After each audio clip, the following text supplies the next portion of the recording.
기도하시겠습니다. 하나님 아버지 감사합니다. 오늘도 금요일 밤 말씀의 자리로 불러주시고 주님의 놀라운 뜻을 함께 나눌 수 있도록 허락하여 주시니 참으로 감사드립니다. 하나님, 오늘 말씀이 선포될 때 성령님이 주인이 되어 주셔서 우리 한 사람 한 사람에게 꼭 필요한 말씀이 우리의 심령 안에 새겨질 수 있도록 도와주시고, 이 말씀을 통하여 우리의 삶의 길을 밝히고 이 말씀을 통하여 주님 붙들고 나아가게 되는 귀한 시간 될 수 있도록 인도하여 주옵소서. 우리 주님 예수님의 이름으로 기도합니다. 아멘. 제가 서울에 올라가서 학교를 다닌 지 얼마 되지 않았을 때 서울에 왔으니까 서울의 오래된 맛집을 한번 가보자 해서 여러 군데를 다녔던 기억이 있습니다. 그 중에 감명 깊었던 맛집이 하나 있습니다. 바로 청진옥이라고 부르는 맛집인데요. 우리 집사님 들어보셨어요? 청진옥? 청진동에 있는 해장국 전문점입니다. 그래서 이 해장국을 아주 유명한 데라고 해서 제가 거기를 방문했던 기억이 납니다. 한 대략 20년 전에 갔던 기억이 납니다. 그 맛집은 1937년에 개업을 해서 아직까지 종로구에 있는 맛집입니다. 근데 이 맛집이 왜 기억에 남느냐 하면 굉장히 맛있다고 평점이 높다고 해서 찾아갔는데 생각보다 저의 입맛은 안 맞았기 때문입니다. 왜 안 맞았는고 하니 지금 생각해보면 이게 굉장히 아저씨 입맛에 맞는 해장국이었습니다. 그냥 아직 저는 어릴 때니까 그냥 달고 짜고 맵고 뭐 이런 것들을 좋아할 때잖아요. 근데 이거는 굉장히 어떻게 보면 슴슴하고 담백하고 깊은 맛이 나는 해장국이었습니다. 그렇다 보니까 저의 입맛에는 아직 맞지 않았던 해장국이었던 것 같습니다. 그런데 그 음식들이 지금도, 그 음식의 맛이 지금도 생각이 나는 걸 보면 범상치 않은 맛집인 것은 분명합니다. 갑자기 제가 이 청진옥이라는 맛집을 왜 이야기를 하냐면요, 이 청진옥이 우거지 선지 해장국을 파는 집이었기 때문입니다. 이 선지가 소의 피잖아요. 오늘 말씀, 피를 먹지 말아라 하는 말씀을 볼 때마다 저는 이 청진옥 해장국집이 생각이 납니다. 말씀에 따르면 주님께서 피를 먹지 말라고 하셨는데 그러면 해장국도 먹으면 안 되는 것인가? 이런 질문들을 한때 품었던 기억이 있어서 오늘 말씀을 보게 되면 이 청진옥이 함께 세트로 저에게는 떠오릅니다. 놀랍게도 성경은 초지일관 피를 먹지 말아라 라고 말씀하고 있습니다. 구약에서도 여러 차례 피를 먹지 말아라, 피는 생명이 담겨 있는 것이니 절대로 먹어서는 안 된다라고 말씀은 이야기하고 있습니다. 근데 놀랍게도 이것은 구약에만 나와 있는 율법이 아니라 신약에까지도 나와 있는 규칙입니다. 예수님이 부활하시고 승천하시고 난 이후에 예수님의 제자들이 이제 세계 곳곳으로 복음을 전파하기 시작했습니다. 근데 복음을 전파하는데 거기서 이제 이방인들을 만나게 되잖아요. 근데 이방인들에게도 복음을 전파하였습니다. 그러니까 이제 복음을 믿은 이방인들이 생기게 되었죠. 근데 이 이방인들이 할례를 받아야 할지, 또 이스라엘의 절기를 지켜야 될지, 또 이스라엘의 율법을 지켜야 될지, 이 부분에 대해서 사도들 사이에 논쟁이 있었습니다. 여러 가지 서로의 각자의 의견들이 있었던 거죠. 그래서 사도행전 15장 말씀에 보면 이 사도들, 그 당시에 복음을 전하던 사람들이 전부 다 예루살렘에 모여서 회의를 합니다. 새로 예수님을 믿게 된 이방인들이 어떻게 신앙생활을 해야 될지 거기서 논의를 해서 결정하게 되는 것이죠. 그때 사도들이 몇 가지 규칙을 정합니다. 우상 숭배하는 것과 음행하는 것과 피를 먹는 것만을 금지하고 나머지는 다 풀어주자라는 결론을 이르게 되죠. 거기에 보면은 목 졸라 죽인 것을 먹지 말아야 된다라는 말도 함께 있는데요. 이게 이제 고기를 목 졸라 죽이면 피가 고기 안에 배게 된다고 합니다. 그러니까 그 피를 먹지 말라는 말과 같은 말이죠. 그래서 피를 먹지 말아라라고 하는 계명은 비단 구약에서뿐 아니라 신약에서까지 굉장히 중요한 계명으로 지켜져 왔음을 우리는 알 수가 있습니다. 그래서 아마도 추측컨대 초대교회 성도들은 아마 피를 먹지 않았을 가능성이 큽니다. 그런데 우리가 알고 있는 대로 이 피를 먹지 말아라 하는 이 계명이 오늘 우리에게도 적용이 될 수 있을까? 이것에는 우리가 한번 더 생각을 해보아야 합니다. 우리가 다 알고 있는 대로 예수님께서 오신 이후에 성경에 나와 있는 율법과 규례는 그것을 있는 그대로 다 지키는 것이 아니라 그 율법과 규례에 담겨져 있는 정신을 파악해서 그 정신을 우리에게 적용하는 방식으로 우리는 율법을 지켜왔습니다. 율법 우리가 레위기에 나와 있었던 여러 가지 구절들, 여러 가지 규칙들, 그것들 그대로 다 지키는 것이 아니라 그것들이 무엇을 담고 있는가를 파악해서 그 담고 있는 의미를 따르는 것이 우리 그리스도인들이 이 말씀을 읽는 방법이라는 것을 우리는 함께 여러 차례 나누었습니다.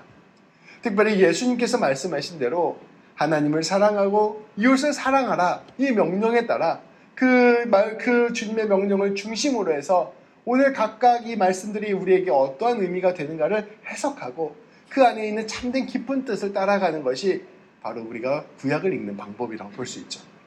그래서 이 피를 먹지 말아라 라고 하는 이 말씀도 우리가 그대로 이제 받아들이기보다는 우리 하나님께서 왜 피를 먹지 말라고 하셨을까? 그 깊은 의미를 헤아려서 그 깊은 의미를 우리에게 적용하는 것이 더 합당한 말씀 읽기라고 볼 수가 있습니다. 그래서 우리는 이 오늘 말씀을 읽을 때 그러면 우리가 피를 먹지 말아야 하는가? 라고 받아들이는 것이 아니라 왜 우리 하나님께서, 왜 우리 사도들이 피를 먹지 말아라 하는 이 말씀을 이처럼 귀하게 여겼는가? 그 뜻을 헤아리는 것이 중요하다고 볼 수 있는 것이죠. 그런 점에서 볼 때 성경에서 왜 피를 먹지 말아야 하는가? 그것을 우리가 함께 이해하고 알아볼 필요가 있습니다. 우리 오늘 말씀 11절 말씀을 함께 봉독하도록 하겠습니다. 육체의 생명은 피에 있음이라 내가 이 피를 너희에게 주어 제단에 뿌려 너희의 생명을 위하여 속죄하게 하였나니 생명이 피에 있으므로 피가 죄에 속하느니라. 아멘. 말씀은 우리에게 선포합니다. 생명이 피에 있다. 육체의 생명이 피에 있다. 이제 고대 사람들은 이 피에 생명이 담겨져 있다고 믿었습니다. 우리 한 사람 한 사람의 성인의 몸에 피가 얼마나 있는 줄 아세요? 선생님들? 5리터 정도가 있다고 합니다. 5리터 정도가 있는데 그 중에서 한 40% 정도 되는 2리터 정도가 피가 빠져나가면 사람이 죽는다고 합니다. 그러니까 당시 사람들은 피가 빠져나가는 것을 보면서 사람이 죽는 것을 보니 생명이 피에 있구나 라고 생각을 했던 것입니다. 그래서 피를 먹지 말아라 라는 말은 다른 사람의 생명을 함부로 취하지 말아라, 이 생명을 귀하게 여겨라, 이런 의미가 담겨져 있는 것이죠. 오늘 말씀해 보면 육체의 생명이 피에 있다. 비단 사람의 생명뿐 아니라 동물의 생명도 피에 있으니 동물의 피까지 먹지 말아라, 피조물의 생명까지 소중히 여겨라 말씀하시는 것이 오늘 말씀의 핵심적인 의미라고 볼 수 있는 것이죠. 사실 사람이 생명을 유지하기 위해서는 고기를 먹을 수밖에 없습니다. 고기를 먹어야 우리가 건강하게 잘 살 수가 있잖아요. 그런데 이 고기를 먹기 위해서는 어쩔 수 없이 다른 동물의 생명을 취해야만 합니다. 그러니까 이제 우리가 먹고 살기 위해서, 생명을 유지하기 위해서 다른 사람의 생명을 죽이는 것은 어쩌면 다른 동물의 생명을 죽이는 것은 어쩌면 필연적인, 피할 수 없는 일이 됩니다. 그런데 우리 하나님께서는 그 고기를 먹는 것, 너희의 생명을 유지하기 위해서 다른 동물의 생명을 취하는 것은 어쩔 수 없지만 그럼에도 불구하고 생명의 근원이 담겨져 있는 피는 먹지 말라고 이야기하신 것입니다. 우리가 생명을 먹을 수는 있고 우리가 생명을 취할 수 있고 생명을 가져갈 수는 있지만 그럼에도 불구하고 생명을 귀하게 여기고 생명을 소중히 여기는 마음을 반드시 간직한 채 모든 피조물을 대해야 된다고 주님께서 말씀하여 주신 것입니다. 이것은 사람이 할 수 있는 일에 명확한 선이 있음을 우리 하나님께서 말씀해 주신 것입니다. 너희가 생존을 위해서 고기 먹는 것, 그것은 어쩔 수 없다 하더라도 너희가 그 생명까지도 함부로 여기는 것, 그것은 안 된다라고 말씀하여 주시는 것입니다. 동물 중에 가장 잔인한 육식동물이 무엇이냐라고 하는 어떤 그 글을 제가 본 적이 있습니다. 호랑이냐, 사자냐, 독수리냐 막 이런 얘기를 하는데요. 그 글을 쓴 저자는 이렇게 얘기하더라고요. 가장 잔인한 동물은 족제비다. 들어보셨나요?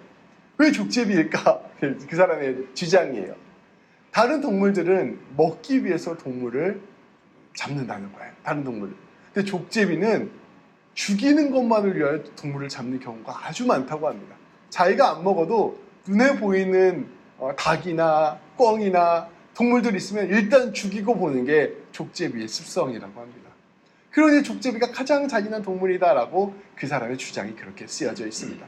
이제 우리 말씀에 적용해 보면 우리가 고기를 먹을 수 있고 우리가 다른 생명의 동물을 잠시 취할 수 있지만 그것을 할 수 있다고 해서 생명까지 함부로 해서는 안 된다는 것이 바로 우리 주님의 뜻이라는 것입니다.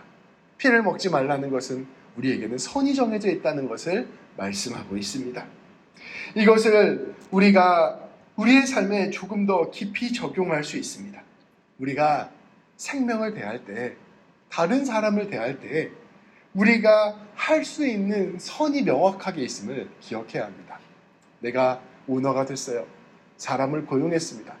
그 사람한테 일을 시킬 수도 있고 그 사람이 일을 잘못했을 때 혼을 낼 수도 있습니다. 그리고 그 사람을 사실 일을 잘못해서 심지어 그 사람을 잘라낼 수도 있어요. 그런데 그 사람의 인격을 무시해서는 안 되고 그 사람의 존엄성을 무시해서는 안 됩니다. 이게 이제 우리가 지켜야 될 선인 거죠. 우리가 그 사람에게 할 수 있는 것과 할 수 없는 것을 명확하게 구분하는 것. 하늘로부터 내려주신 그 생명과 존엄성이 무엇과도 바꿀 수 없다라는 것을 기억하는 것이 바로 중요한 것이라는 것을 오늘 말씀은 우리에게 이야기하고 있습니다. 우리가 어떤 사람과 다툰다고 합시다. 내가 우리 아내와 다툴 수도 있고 또 친구와 다툴 수도 있고 하다못해 지나가던 사람과 다툴 수도 있습니다. 그럴 때 우리는 화를 낼 수도 있고 잘잘못을 따질 수도 있고 삐칠 수도 있고 소리를 지를 수도 있습니다. 우리의 감정, 우리의 생각, 우리의 뜻을 여러 가지 방법으로 전할 수 있습니다. 그런데 그때에도 그 사람이 가장 아파할 만한 곳, 그 사람이 가장 부끄러워할 만한 곳, 그 사람의 인격과 직결되어 있는 곳은 함부로 건들면 안 됩니다. 그것은 우리가 고기는 먹을 수 있어도 피는 먹어서는 안 되는 것과 같은 의미라고 보죠. 우리가 화가 막 났어요. 끝까지 화가 났어요. 화가 나면 그 순간 우리의 머리가 엄청 빨리 확 돌아갑니다. 돌아가서 그 사람의 인격을 무시할 수 있는 딱 그 말이 퍽 떠올라요. 근데 내가 지금 그 말을 하고 싶은 충동이 여기까지 올라오죠. 그것을 참아야 된다는 것입니다. 그것을 내지르는 순간 우리 주님께서 말씀하시는 선을 넘는 행위, 피를 먹는 행위라고 말씀하고 있는 것이죠. 피조물로서 우리가 하나님이 창조하신 존재로서 우리의 삶을 하나님 뜻 안에서 선을 지켜내는 것, 그것이 바로 우리 오늘 말씀이 우리에게 가르쳐주고 있는 것이죠. 그래서 고대 전쟁에서도 전쟁을 치열하게 해요. 그럼 적장이 나오잖아요. 그럼 적장을 죽일 수 있습니다. 그 적군을 다 섬멸할 수 있어요. 그런데 전쟁이 끝나고 난 뒤에 그 적장은 예를 갖춰서 장사를 치러줬습니다. 옛날에 얼마 전에 축구를 하는데 손흥민이 사우디랑 역전승에서 이기고 난 다음에 그 기뻐하기보다는 사우디 선수들을 가서 다 하나씩 안아주더라고요. 얼마나 감동적이에요. 선을 아는 거예요. 내가 이길 때는 반드시 이기겠지만 그럼에도 불구하고 이 사람을 존엄성을 지켜주고 존중해준다라는 마음을 그렇게 표현한 것입니다. 옛날 전쟁 때도 그랬던 것이죠. 그때 그러한 룰을 지키지 않고 적장을 모욕하고 사람들을 모욕하는 사람은 잠깐 힘이 있는 것처럼 보여도 결국에는 또 다른 반대에 부딪혀서 무너지게 되었음을 우리가 많은 역사를 통하여 볼 수가 있습니다. 우리가 그 지켜야 될 선, 존중해야 될 가치를 마음에 품고 있는 것, 그것이 바로 오늘 피를 먹지 말라는 의미입니다. 내가 그 선을 넘으려고 하는 것은 내가 하나님의 자리에 올라가고자 하는 욕망과 맞닿아 있습니다. 내가 그 선을 넘으려고 하는 것은 내가 모든 것을 할 수 있다는 생각과 맞닿아 있습니다. 주님께서는 너는 고기는 먹을 수 있지만 피는 먹을 수 없다. 그 선을 지정해 줌으로써 피조물로서 네가 갖춰야 될 삶의 자리, 서 있어야 될 삶의 자리를 지켜야 한다라고 말씀하여 주신 것입니다. 이것은 더 나아가 사람과 사람 사이의 관계뿐 아니라 우리 사회 질서를 만들어가는 방식 안에서도 그대로 적용될 수 있습니다. 우리는 자본주의 시스템에서 살고 있습니다. 근데 자본주의 시스템은 무한히 생산을 독려하는 시스템입니다. 우리가 경제성장률 이렇게 이야기하잖아요. 근데 사실은 나라가 정말로 망하지 않는 한 마이너스 성장은 절대로 있어서는 안 되는 일입니다. 그러니까 기본적으로 뭐 조금이라도 성장을 해야죠. 그러니까 나라가 성장하는 것 자체가 자본주의 시스템이 돌아갈 수 있는 기본 전제입니다. 그래서 우리 작년만 하더라도 전 세계 경제 성장률은 5% 정도 됐고요. 이자, 인플레이션, 물가 상승을 고려하더라도 한 2.8% 정도는 성장을 했다고 합니다. 그러니까 그 정도는 조금씩이라도 성장을 해야 이 시스템 자체가 돌아갈 수 있습니다. 그런데 성장한다는 것은 무엇을 뜻하는 것일까? 성장한다는 것은 이전보다 더 많은 자원을 캐는 것을 의미합니다. 성장한다는 것은 이전보다 더 많은 소비를 하는 걸 의미해요. 성장을 한다는 것은 더 많은 노동력이 필요하다는 것을 의미하고, 또 성장한다는 것은 그만큼 기술이 발전했다는 것을 의미합니다. 그러니까 우리는 필연적으로 더 많이 자연에서 자원을 채취해야 되고요. 더 많이 노동해야 되고요. 더 많이 소비해야 되고요. 더 많이 무언가를 계속해서 생산해내야만 우리가 이 시스템이 돌아갈 수 있는 사회라고 볼 수 있는 것이죠. 그런데 그렇게 계속해서 생산하는 것을 통하여 우리에게 분명히 주는 큰 이점이 있습니다. 우리가 냉장고를 열면 계란을 마음껏 먹을 수 있고, 우유를 마음껏 먹을 수 있고, 쌀을 마음껏 먹을 수 있고, 우리가 할 수 있는 대부분의 삶은 이 자본주의가 만들어낸 거대한 생산 안에서 얻은 혜택이에요. 근데 이런 말이 있어요. 우리 현대인의 모든 삶은 우리 각자 살고 있는 캐나다나 한국에서 사는 선진국에 사는 사람들의 삶은 18세기 1700년대에 프랑스 왕보다 더 높은 수준의 삶을 살고 있대요. 우리는 쉽게 말하면 그때 루이로 시작하는 왕들 있잖아요. 그런 왕들보다 훨씬 더 지금 풍요롭고 편안한 삶을 살고 있는 거예요. 그러니까 그만큼 살려면 얼마나 지구를 쉽게 말하면 쥐어짜면서 살고 있겠어요. 그래서 우리가 그 결과 맞이해야 되는 어려움도 참 많음을 알고 있어야 됩니다. 그러니까 우리가 선을 지키지 않고 고기도 먹고 피도 먹고 털도 먹고 뿔까지 다 먹는 그런 사회에 살고 있게 되는 것이죠. 그래서 지구 산불을 보여주는 맵들이 있습니다. 지금 현재 일어나는 산불 이렇게 맵들이 있는데 그걸 인터넷 검색해서 보면 우리 한번 이제 캐나다에 일어나면 산불이 엄청 많이 일어나서 이제 난리가 나잖아요. 근데 저는 그때 보고 깨달았는데요. 캐나다 산불과는 비교할 수 없을 정도로 큰 산불이 아프리카와 아마존에는 지금도 일어나고 있습니다. 다 불지르는 거예요. 있는 숲을.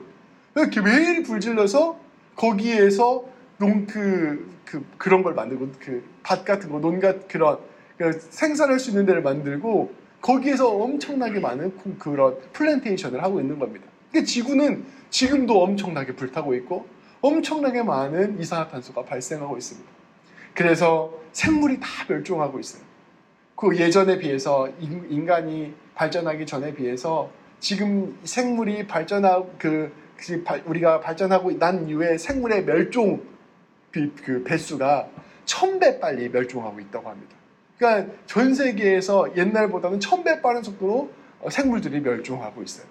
그리고 더 충격적인 일이 있습니다. 얼마 전에 이화여대 석좌 교수인 최재천 교수님이라고 굉장히 유명한 생물학 교수님이 있거든요. 한국에서 가장 탑 권위의 교수님이신데 그분이 강의하신 내용을 제가 봤거든요. 근데 거의 대부분의 과학자들이 서베이를 해서 동의해서 어느 정도 평균을 낸 건데 지금 속도로 지구가 계속해서 지구온난화나 환경 문제로 가면 몇 년 뒤에 인류가 멸종할 것인가를 과학자들이 연구를 해서 발표를 했어요. 몇 년 뒤일까요? 우리가 지금과 같은 속도로 지구를 계속 쓰고 있으면 더 발전시키고 나가면 생물이 아니고 인류가 멸종하는 게 몇 년 뒤일까요? 과학자들이 낸 결론은 77년 뒤라고 합니다. 이게 뭔 이야기가 아니에요.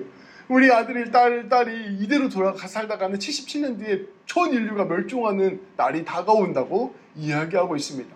그러니까 급격히 빠르게 발전함으로 인해서 우리가 고기는 먹고 피는 안 먹어야 되는데, 쉽게 말하면 생명을 지키고 삶을 보호하는 일에 나아가야 되는데, 사실 그런 걸 다 포기하고 계속해서 삶을 밀어붙이다 보니 결국 우리가 이렇게 큰 어려움과 위기를 겪게 되었다는 것이죠.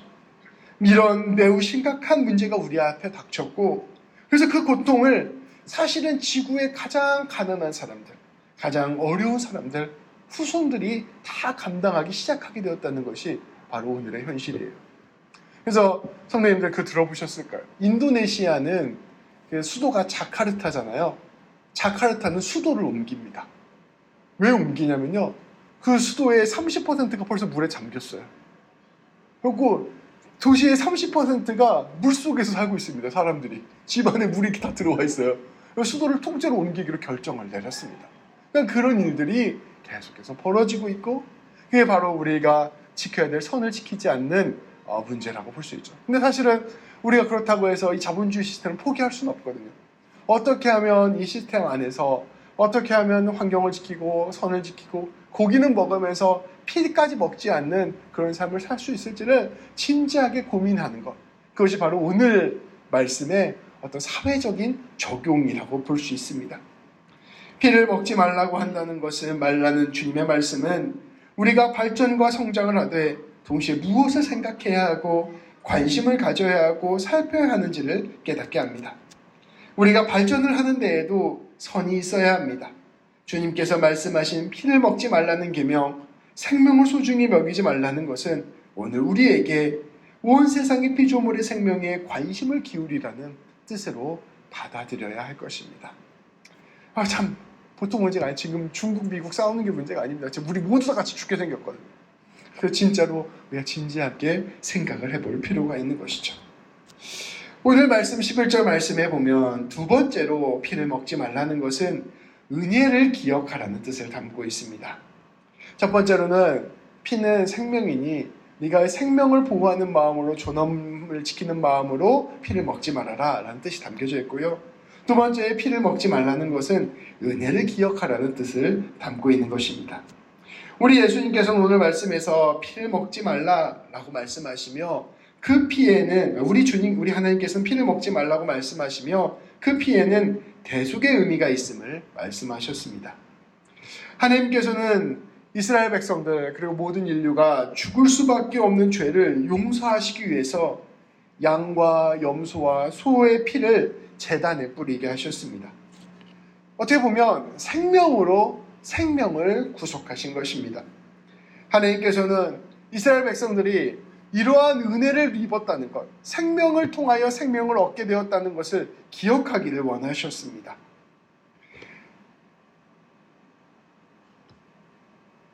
당연히 하나님의 백성이 되고 당연히 용서와 구원을 얻고 당연히 복을 누리는 것이 아니라는 것을 깨닫기를 원하셨다는 것입니다. 네가 하나님의 백성이 된 것, 네가 모든 죄를 용서받게 된 것, 네가 하나님 앞으로 나아가게 된 것, 그거 이 동물들의, 이 재물들의 희생이 있기 때문이야 라는 것을 기억하기를 원하셨다는 것입니다. 그래서 피를 먹지 말라라는 의미는 그 재물의 의미를 기억하라는 의미입니다. 내가 이제 내 삶이 그저 공짜가 아니라 은혜로 얻게 된 삶이라는 것을 기억하고 나의 삶을 함부로 살지 않겠다는 의미가 있는 것입니다. 그리고 이제 내가 생명을 통하여 생명을 얻게 된 만큼 나는 이제 생명을 살리는 삶을 살겠다라고 결단하는 의미입니다. 내가 내 인생 내 것이라고 생각하고 당연하게 교만하게 살아가는 것이 아니라 내 인생 누군가의 생명 위에 세워졌다는 것을 기억하고 겸손함과 감사함으로 살아가는 것이 바로 그리스도인의 삶입니다. 하다못해 요즘 아시안컵 축구 하거든요. 근데 축구 하는데 정말 난리도 아닙니다. 엄청 열심히 해서 겨우겨우 해서 지금 계속해서 게임을 이기고 있거든요.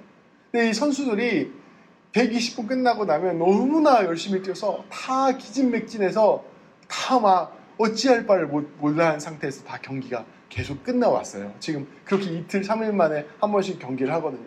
그런데 그 선수들을 인터뷰를 하며 하나같이 이야기합니다. 국민들이 응원해 주셔서 우리가 뛸 수 있었다. 국민들이 응원해 주셔서 내가 골을 막을 수 있게 되었다. 이 동료들이 나를 위해서 달려주어서 내가 그나마 이렇게 무언가를 할 수 있게 되었다.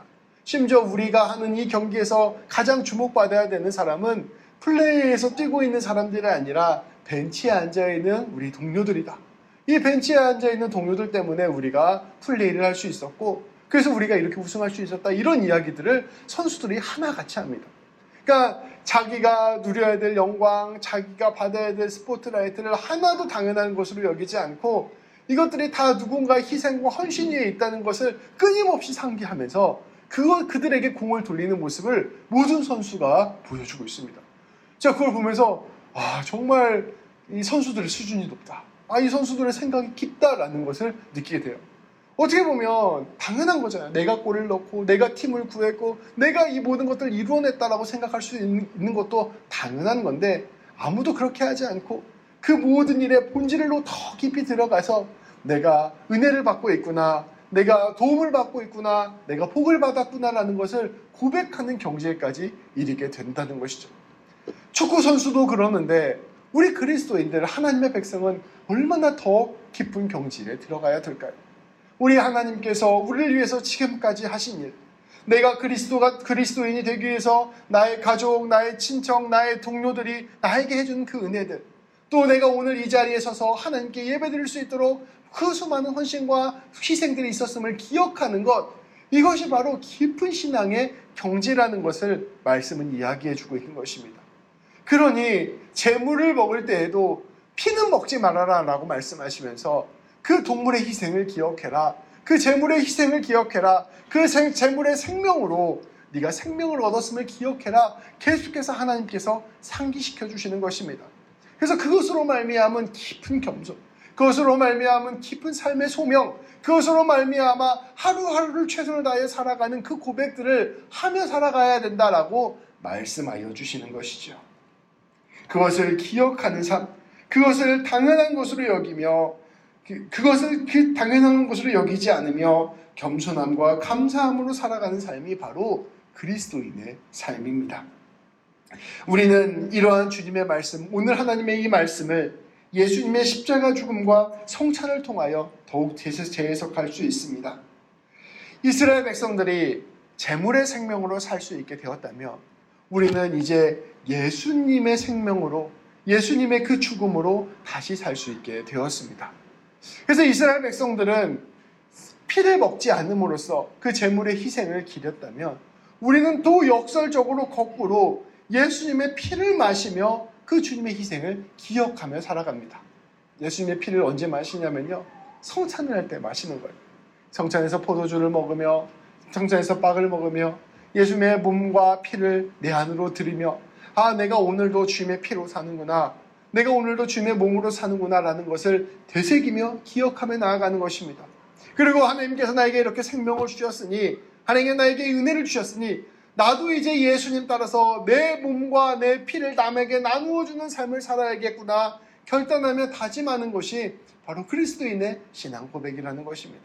그래서 우리 그리스도인들은 이 피를 남에게 나누어주는 그러한 삶을 살아가는 것이죠. 우리는 날마다 사람을 살리고 생명을 살리는 삶을 살게 되는 것입니다. 이스라엘 백성들은 피를 먹지 않으므로 자기가 지켜야 될 선이 있음을 깨달았습니다. 그런데 우리는 한 걸음 더 나아갑니다. 우리는 피를 먹음으로 우리 자신을 내어주는 삶을 깨달아 살아가는 것이죠. 이제 이스라엘 백성들은 내가 지켜야 될 자리를 분명히 지켜야 되는 법을 배웠다면 우리는 이제 내가 지켜야 될 자리보다 더 낮은 곳으로 내려가서, 더 겸손한 자리로 내려가서 다른 사람을 살리는 삶으로 살아가는 삶이 되는 것입니다. 앞서 말씀드린 바와 같이 그저 내 욕망을 위해서 다른 사람의 것을 빼앗고 내 만족을 위해서 다른 사람을 죽이는 것을 하지 않는 것, 그 정도 선을 지키는 것을 넘어서서 이제는 나의 것을 내주어서 다른 사람을 살리고 나의 것을 내주어서 생명을 살리며 나의 것을 내주어서 하나님의 뜻을 이루어가는 것이 바로 우리 그리스도인들의 삶의 모습이라고 볼 수 있습니다. 그래서 우리 그리스도인들은 더 이상 피를 안 먹는 차원이 아니라 피를 나누어주는 차원으로 더 나아가게 되는 것이 바로 그리스도인들의 모습이라고 볼 수 있는 것이죠. 우리는 맛있는 선지 해장국과 같은 사람이 되어야 하는 것입니다. 귀한 성도 여러분, 우리의 모든 삶을 통하여 우리 하나님께서 말씀해 주신 오늘 말씀을 기억하며 살아갔으면 좋겠습니다. 우리 주님께서는 우리에게 피조물로서의 겸손함을 가르쳐 주셨습니다. 우리가 다 가질 수 없고 고기를 가질 수 있다고 해서 피까지 가질 수 없는 자들이라는 것을 깊이 기억해야 합니다. 그것은 사람을 대할 때에나 또 세상을 대할 때에나 사회를 대할 때에나 다 마찬가지로 적용될 수 있는 것입니다. 더 나아가 우리는 우리의 것을 나누어 주는 삶을 살기로 부름을 받은 사람들입니다. 우리가 내 곁에 있는 사람을 살리고 세상을 살리고 환경과 모든 생명들을 살리는 귀한 삶으로 부르심을 받은 사람들입니다. 우리가 이렇게 생명을 살리는 삶, 생명을 살리기 위해서 나를 내어주는 삶이 바로 우리 주님의 뜻이라는 것, 말씀이라는 것을 기억하고 우리가 하나하나 이 삶을 삶 가운데서 이루어가게 되기를 주님의 이름으로 축복합니다. 그래서 우리의 성도님들의 모든 삶을 통하여 생명이 살아나고 생명이 피어나게 되는 귀한 은혜가 있기를 우리 주님의 이름으로 축복합니다. 기도하시겠습니다. 하나님 아버지 감사합니다. 우리가 피를 먹지 말라는 말씀을 통하여 우리가 할 수 있는 것과 할 수 없는 것이 분명히 구분되어 있음을 다시금 깨닫게 하여 주시니 참으로 감사드립니다. 하나님, 우리의 인생 가운데서 할 수 없는 것, 생명을 파괴하고 마음을 파괴하고 인격을 파괴하는 것, 그 일을 우리가 멈출 수 있도록 인도하여 주시고 우리가 그 일들을 하는 데 있어서 멈춰서서 하나님의 뜻을 먼저 붙들고 나아가는 우리 모두가 될 수 있도록 인도하여 주옵소서. 더 나아가 우리가 생명을 주시고 피를 내어주신 예수님을 기억하게 하여 주시고 하나님, 예수님으로 말미암아 우리가 그저 다른 생명 파괴하는 것을 멈추는 것에서 그치는 것이 아니라 다른 생명을 살리기 위하여 나의 피를 나누어주는 귀한 인생들 될 수 있도록 인도하여 주옵소서.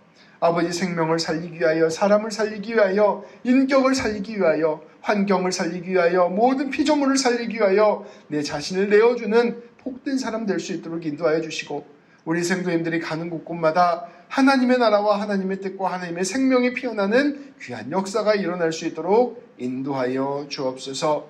우리 주님 예수님의 이름으로 기도합니다. 아멘.